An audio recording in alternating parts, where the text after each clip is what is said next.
ദൈവികമായ രക്ഷയും കരുണയും നമ്മുടെ പേരിലുണ്ടായിരിക്കട്ടെ. വിശുദ്ധ ഖുർആൻ സൂറത്തുൽ ബഖറ വചനം 26. ബിസ്മില്ലാഹിർ റഹ്മാനിർ റഹീം.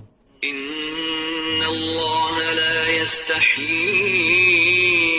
അൻ യദ്രിബ മസലൻ മാ ബഅൂദതൻ ഫമാ ഫൗഖഹാ فأما الذين آمنوا فيعلمون أنه الحق من ربهم وأما الذين كفروا فيقولون ماذا أراد الله بهذا مثلا يضل به كثيرا ويهدي به كثيرا وما يضل به إلا الفاسقين.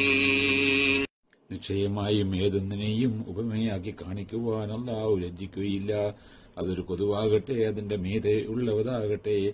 എന്നാൽ വിശ്വസിച്ചവരാകട്ടെ, അത് ഞങ്ങളുടെ റബ്ബിങ്കൽ നിന്നുള്ള യാഥാർത്ഥ്യമാണെന്ന് അവർക്കറിയുന്നതാണ്. അവിശ്വസിച്ചവരാകട്ടെ, അവർ പറയും, ഇതുകൊണ്ട് എന്തൊരു ഉപമയാണ് അല്ലാഹു ഉദ്ദേശിച്ചിരിക്കുന്നത്. അതെ, അതുകൊണ്ട് അവൻ വളരെ ആളുകളെ വഴിവിഴപ്പിലാക്കുന്നു. അതുകൊണ്ട് വളരെ ആളുകളെ അവൻ നേർവഴിയിലാക്കുകയും ചെയ്യുന്നു.